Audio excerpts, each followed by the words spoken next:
Good morning po. Nagluluto kami ni Mr. ngayon ng pansit. Natatandaan niyo po ba yung sinabi ko sa inyo nung nakaraan? Siguro 2 years na yan. Tagal na naman sa Baklaran. Ngayon yung time para i-share natin yung blessing. Malapit na ang Christmas. Natatandaan niyo yung nagpunta kami ng Quiapo. Bumili kami ng styrofoam. Ito na po yun. Pupunta tayo ng Baklaran. Magbibigay tayo ng blessing pang breakfast o almusal ng mga tiga-Baklaran. Konti na lang po maluluto na ang ating pansit na i-share sa mga tiga-Baklaran. Alam ko matutuwa po sila niyan nito. Yan nga po tulad ng sabi ko sa inyo noon.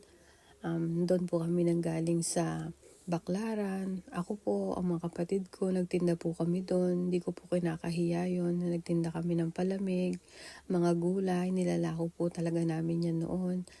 Maluwag pa ang noon, ang patakaran o ang karsada ng Baklaran. Apakasarap po magtinda noon. Kahit naman po ngayon eh. Tara po, mag-share po tayo. Ang maliit o malaking bagay po, panigurado matutuwa po ang pagbibigyan natin. Basta po bukal sa ating loob. Sobrang sarap po talaga sa pakiramdam. Tara po, samahan niyo po kami. Luto na ang ating pansit. Maya-maya lalakad na tayo. Pupunta na tayo ng Baklaran. I-share natin ang ating blessing.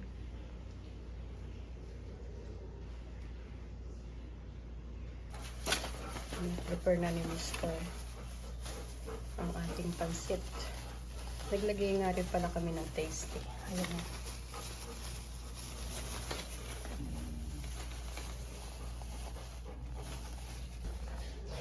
Yan, ready na ang lahat. Tara, punta na tayo ng Baklaran.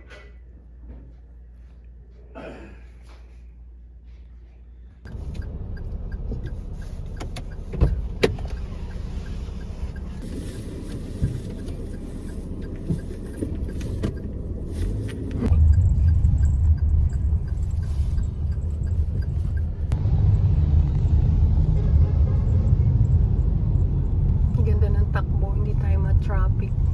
Araw ng Wednesday po ngayon.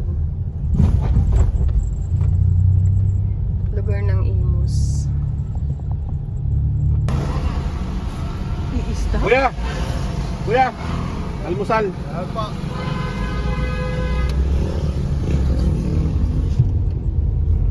Nakapag-share tayo ng blessing kay Kuya. Traffic enforcer. Wala pa rin traffic. Nandito na tayo sa Bacoor. Sa lugar ng mga ate ko. Ang ganda naman ang takbo natin ngayon. At mukhang maaraw siya. Ang ganda ng weather. Kanina umaga medyo maambot sa Dasma. Dito hindi. Medyo traffic tayo. Kaya makakapag ano tayo. Kuya! Almusal oh.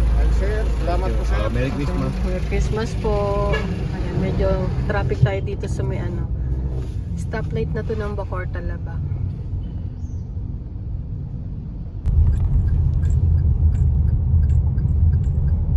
Papunta na tayo ng Manila.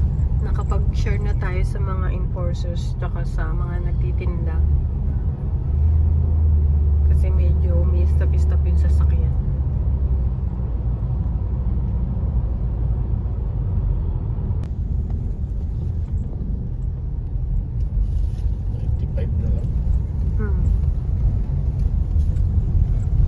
Basta tayo ng tollgate, malapit na tayo ng Baklaran.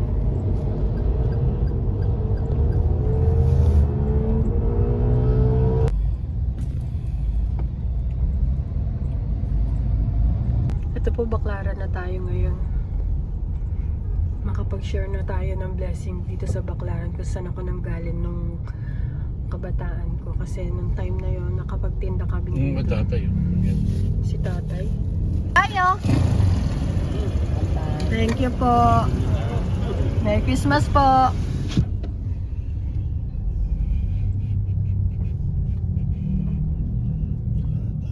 Parkingan.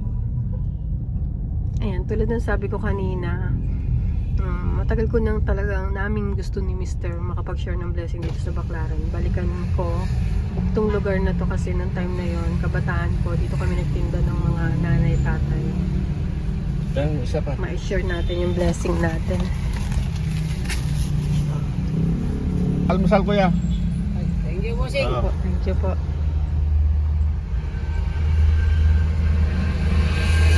Ang layo ni Kuya. Nakapagbigay tayo kay Kuya.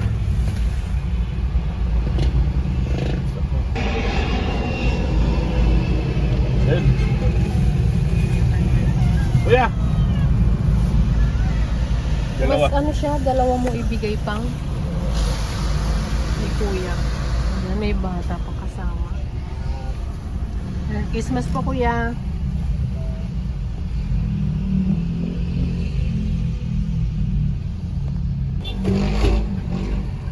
Kuya. Almusal oh. Almusal ka. Oh. Merry Christmas po.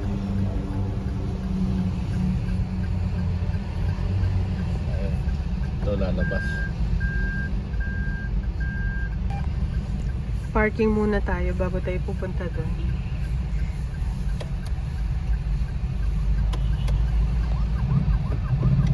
Sir, the blessing talaga. Tingnan mo, may nag-abot kay Kuya. Oh, may sakit yung bata. Sana makapag-abot din tayo sa kanya. Magpa-parking muna tayo. Bait ni ate.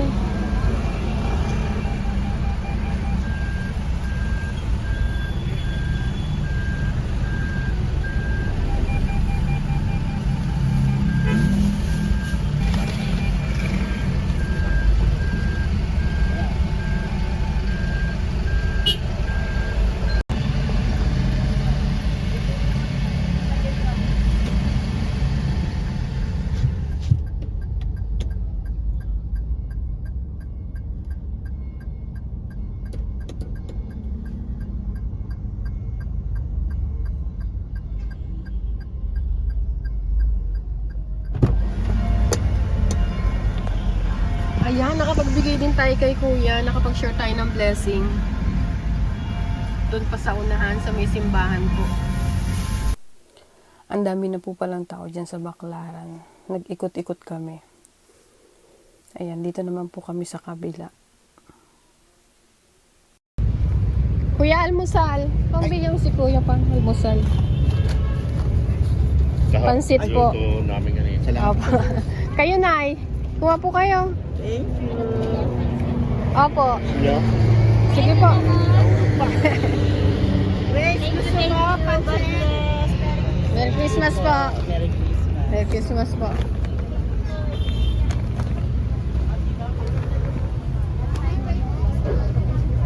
Pang sinanay pang.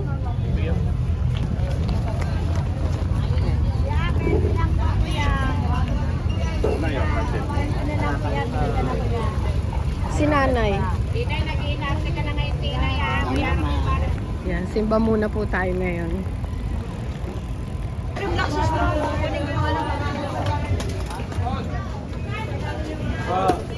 At dahil po nandito na rin naman po kami sa palengke, ayan, di na po namin pinalagpas. Namili na rin po kami ng konting pangdagdag sa ireregalo namin kasi medyo kulang po yung mga napamili namin ng mga nakaraan. Kaya ayan po, nag-ikot-ikot kami, naghanap ng mga mura. Ang daming tao sobra. Ito pa po, nagpunta kami sa mga tindahan ng mga seafoods. Meron din po dyan mga isda o mga fish. Ang lalaki po ng mga crab. Mga sugpo, hipon. Hindi na rin po pinalagpas ni Mr. yan kasi minsan lang naman po kami makapunta dyan. Ayun po, ang nabili namin is sugpo. Yan ang ulam naming tanghalian. Alam ko magustuhan siyempre ng anak ko yan. Tapos, ayun nga po, tapos na po kami mamili. Kaya, ayan po yung last na pinuntahan namin. Bumili kami ng ulam para pagdating sa bahay, meron na po kami iluluto. Pabilisan lang. Madali lang po kasi iluto ang sugpo o hipon. Tsaka, isa po sa mga paborito ni Mr. Yan. Pag uuwi po siya, gusto niya, ang lagi kong ihahain is hipon. Pero nung nakaraan, hindi siya nakakain ng hipon. Pag uwi niya kasi, yung nagyakag siya sa labas, doon kami kumain ng mga nanay ko. Tingnan niya po, ang gaganda ng mga sugpo hipon, mga sariwang-sariwa po talaga. Bali, si Mr. ayan, yung hipon ng kanyang gustong bilhin. Hindi po pala yan hipon, sugpo. Pag medyo maitim po, sabi Sugpo daw po yan. Pag ang hipon is medyo maputi siya, maputi o parang tisay, yun po ang tinatawag na hipon. Kung mali naman po ako, comment nyo na lang po sa baba. Baka mali po ang aking sinabi. Basta yun nga, sabi ng ibang tindera, pag maitim, sugpo. Pag maputi, hipon lang. Ano po bang pagkakaiba nun? Dito na kami ngayon guys sa sasakyan. Bali, anong oras na ba? 9:40. 9:40 na ngayon. Nagsimba lang kami saglit. Tapos namili kami ng konti. Pang regalo. Kasi medyo bitin pa yung mga nabili namin ng mga nakaraan.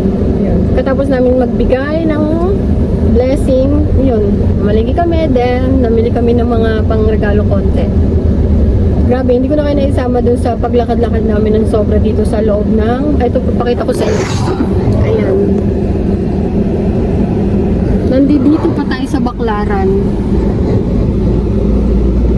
Hindi ko na kayo sinama kanina nung namili kami kasi ang daming tao. Nag-traffic sa tao.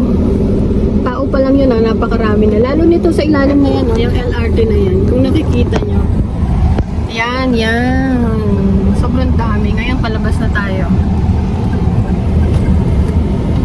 Ito yung mga pinamili namin sa likod. Ayan o, isang bag lang naman. Kasi pahabol lang yan, yung mga ilang konting regalo. Yan. Then, super happy na share namin yung blessing namin dito sa Baclaran. End ko na po itong aming vlog.